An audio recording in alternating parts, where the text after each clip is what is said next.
Stop looking outside for what God has already placed within.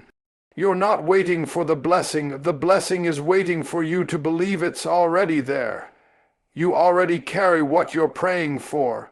Most people spend their lives reaching, stretching, and begging heaven for something God has already placed inside them. We cry out for strength when God has already put resilience in our spirit. We ask for peace when peace is already resting in the secret chambers of our heart. We plead for purpose, not realizing that the seed of destiny was planted in us before we ever took our first breath. You don't have to chase what you already carry. You don't need to search the world for what heaven has already deposited in your soul. The power to overcome, to rise, to endure, to rebuild, it's already in you. When God created you, He didn't form you empty. He didn't send you into the storm without shelter, nor did He call you to a mountain without giving you the strength to climb. He placed everything you would ever need to fulfill your purpose inside the container of your spirit. You may not see it yet, you may not feel it yet, but it's there, buried under fear, buried under doubt, buried under years of believing you were less than what you are. Sometimes God hides greatness inside struggle. He allows life to press you, not to crush you, but to reveal what's been waiting to come out.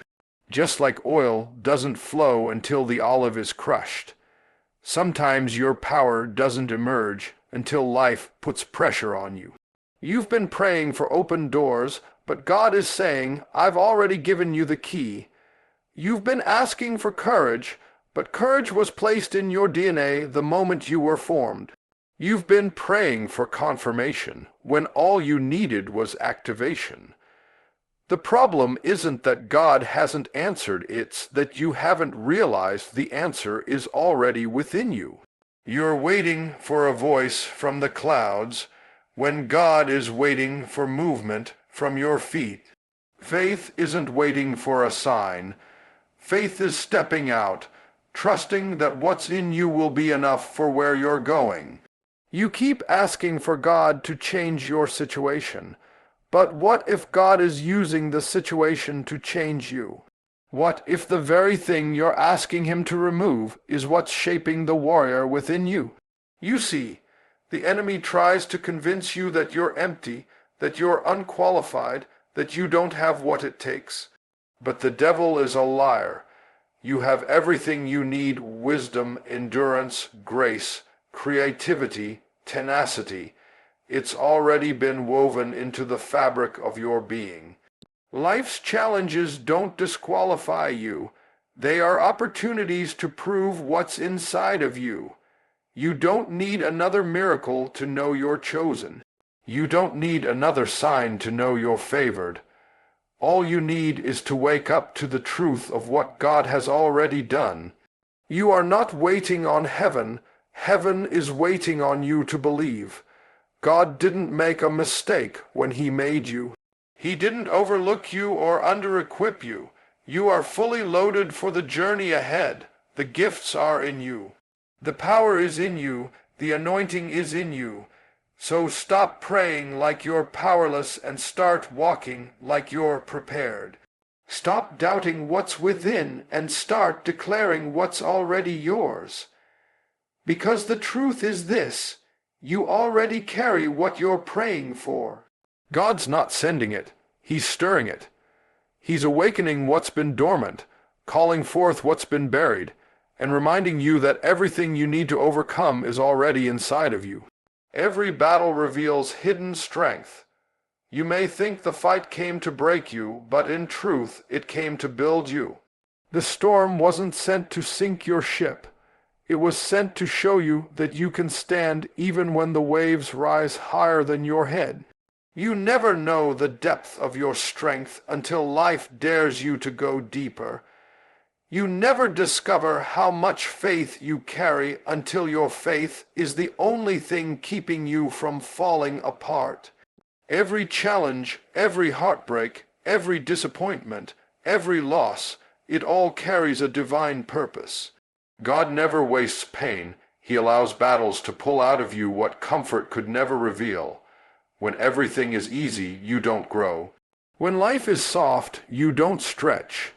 But when the fire turns up, something inside you begins to fight, begins to awaken, begins to roar. That's why some of your greatest revelations came from your darkest seasons. You didn't know how strong you were until the storm tested you. You didn't know you could endure until life pushed you to the edge. You didn't know you could forgive until someone broke your heart. Every battle teaches you something about yourself that peace never could.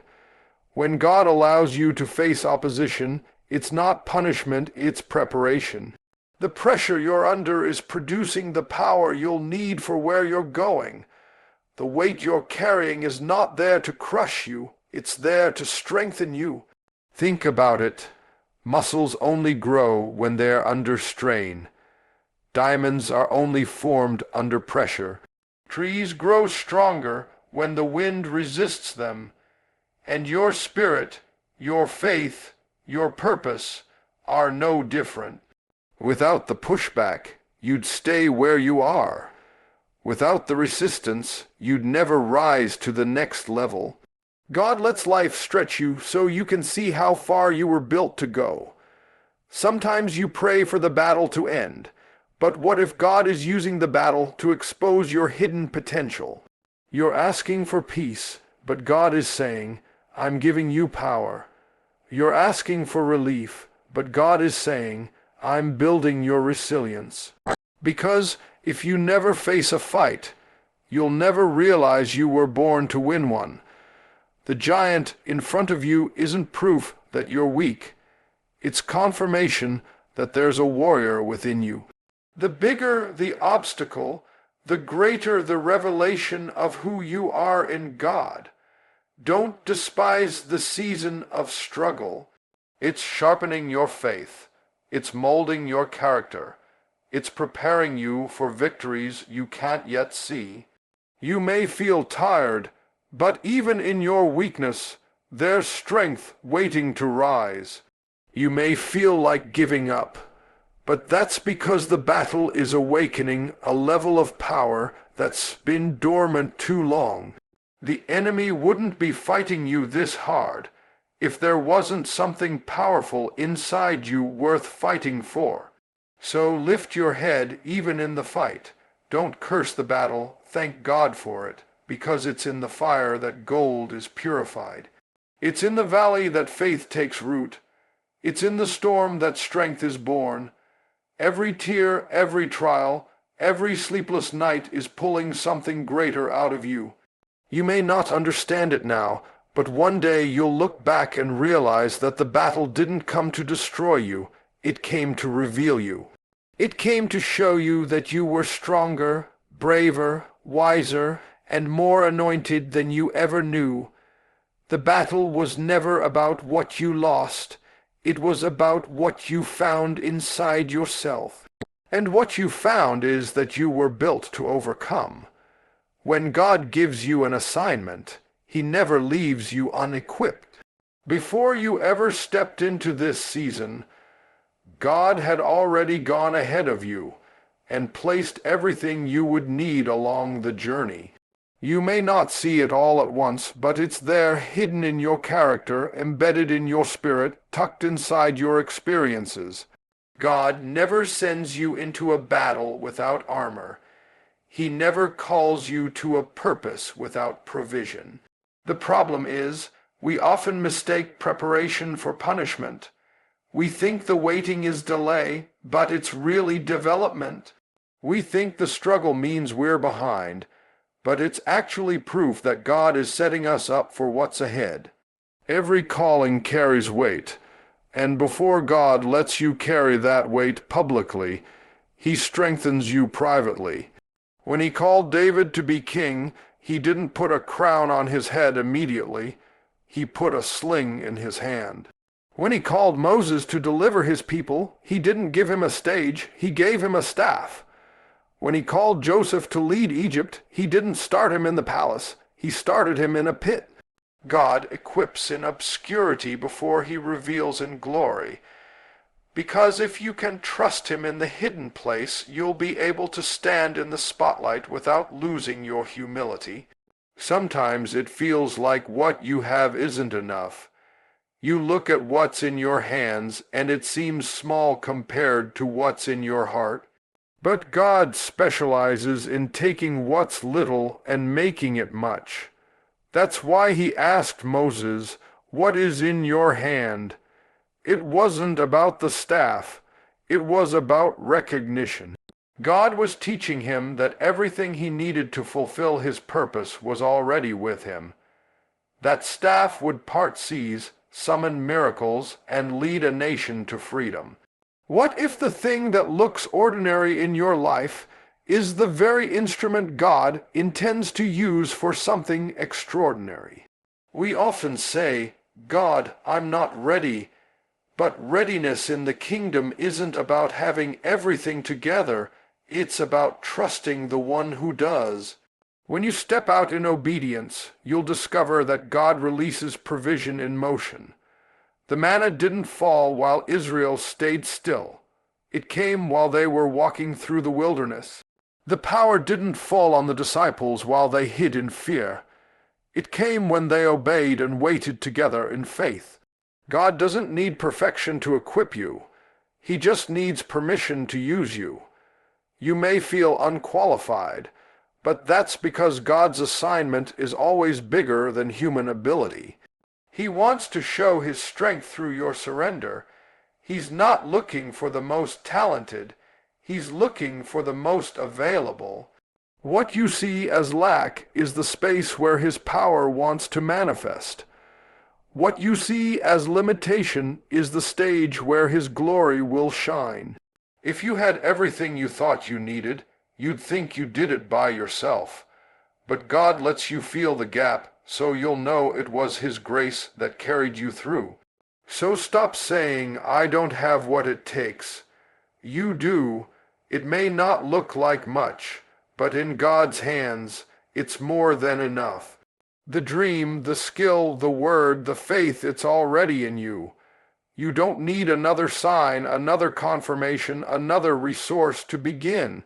God equipped you the moment he called you, and if he brought you to it, he's already built you for it. The very fact that you're in the fight means you've already got what it takes to win it. Because when God gives you an assignment, he never leaves you unequipped. He leaves you empowered.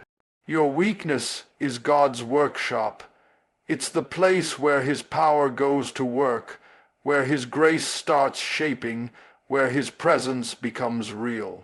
We spend so much of our lives trying to hide our weakness, to mask the places where we feel broken, fragile, or unworthy. But what if the very area you're trying to conceal is the place where God wants to reveal himself? What if your pain is not a punishment, but a platform for his power? God never wastes a wound. Every scar, every failure, every shortcoming becomes raw material in his divine workshop. He takes the fragments of your life and fashions them into something strong, something beautiful, something redemptive. You see, strength alone doesn't make you usable, surrender does. God can do more with a weak person who admits they need him than with a strong person who thinks they don't. We like to show the world our strength, but God delights in working through our weakness, because when we're strong, we get the credit. When we're weak, he gets the glory. It's in our most fragile moments that his power shines the brightest. When Paul cried out for God to remove the thorn in his flesh, the answer was not deliverance, but revelation.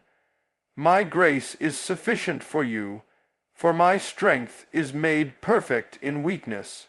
God wasn't ignoring Paul, he was instructing him.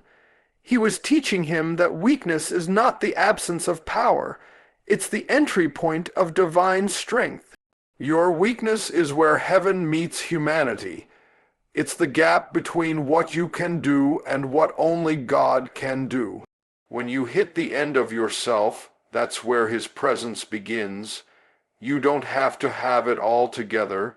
You just have to bring what you have.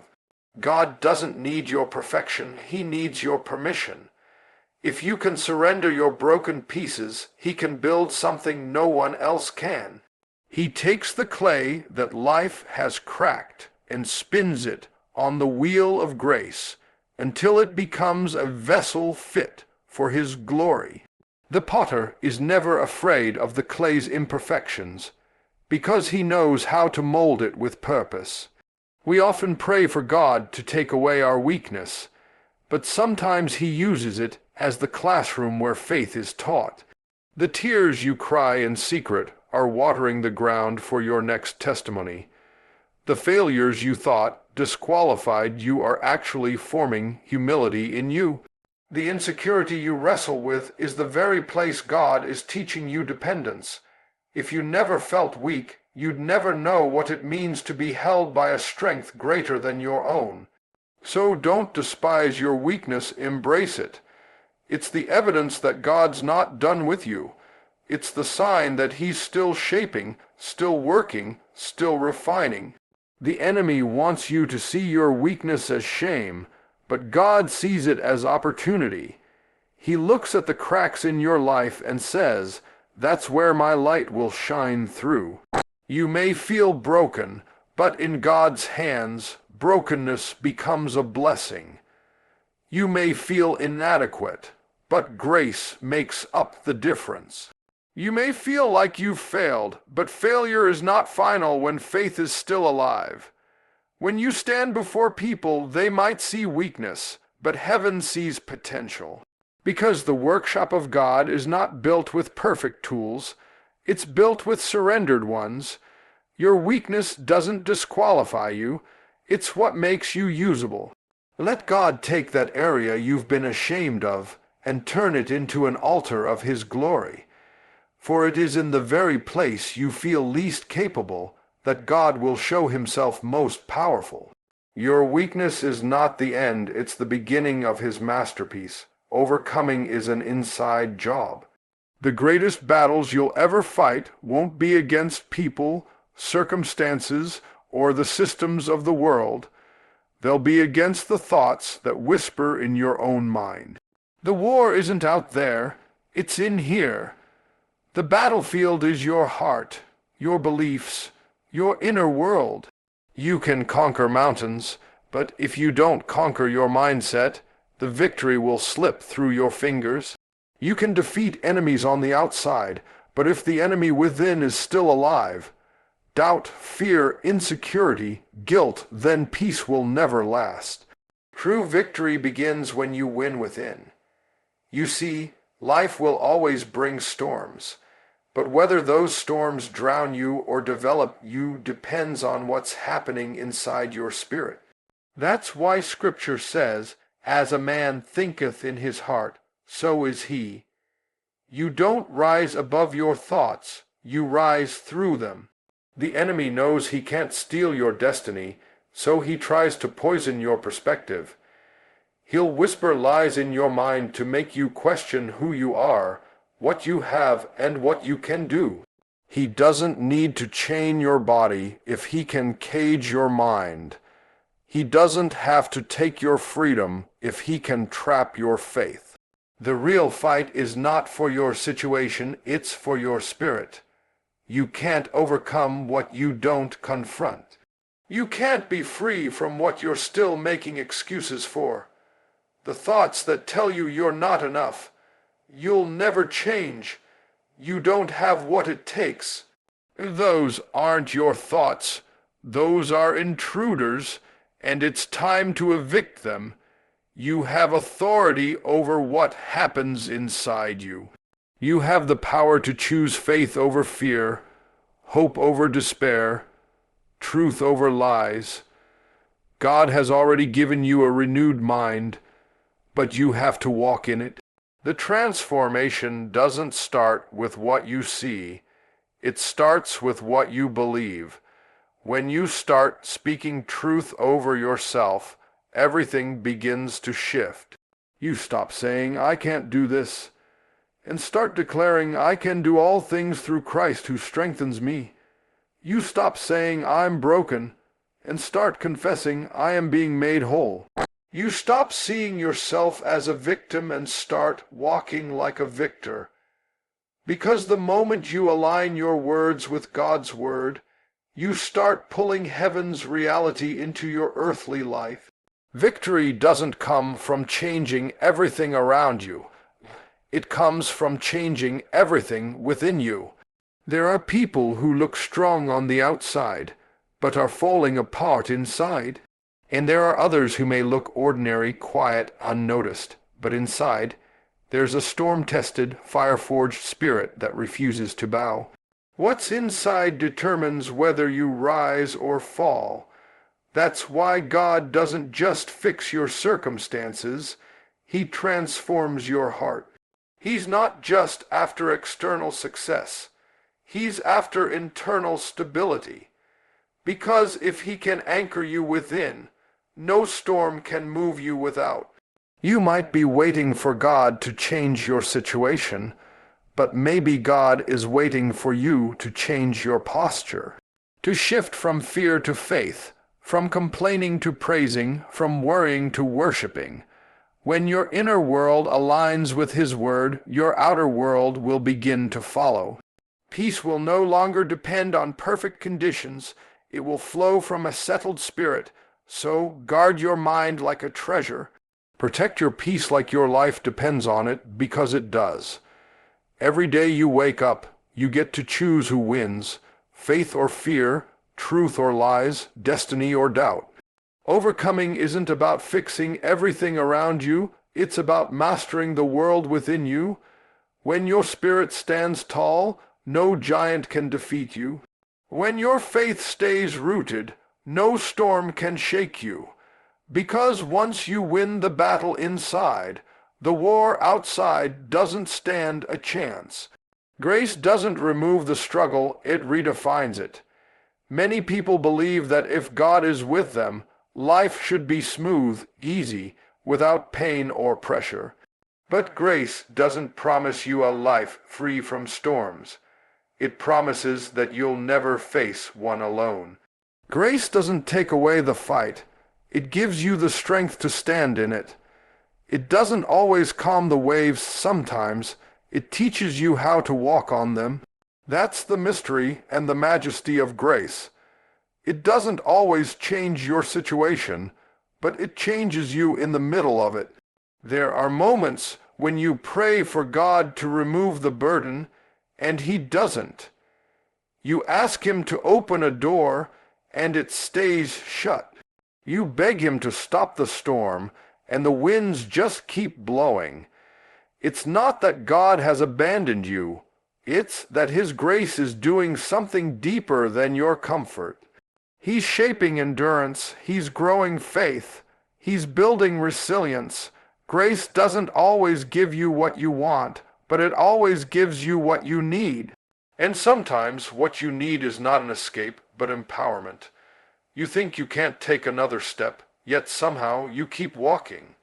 You think you're about to break, yet somehow you keep standing. That's not you, that's grace, holding you together when everything around you is falling apart. Grace is not the absence of pain, it's the presence of power. It's the quiet strength that whispers, "You can make it," even when you feel like you can't. It's the divine force that turns weakness into wisdom, failure into foundation, and suffering into strength. When Paul cried out for God to remove his thorn, God didn't say yes. He said, "My grace is sufficient." That means grace is enough when strength runs out. It means God's presence is enough when the plan doesn't make sense. It means that even when you don't get what you asked for, you still have everything you need to endure. You see, if God removed every struggle, you'd never learn how strong you really are. If He took away every challenge, you'd never know what His sustaining power feels like. Sometimes grace doesn't look like deliverance, it looks like endurance. It's what keeps you steady when the ground beneath you shakes. It's what gives you peace that makes no sense to people who know what you're going through. Grace is the divine ability to keep shining even when life tries to dim your light. There's a reason why some of your hardest seasons became your holiest, because grace was working in places you didn't even realize. You were crying, but grace was carrying you. You were breaking, but grace was building you. You were losing, but grace was leading you towards something greater. God never wastes the struggle, He transforms it. He takes the very thing that tried to destroy you and uses it to develop you. What was meant to break you becomes the platform that blesses you.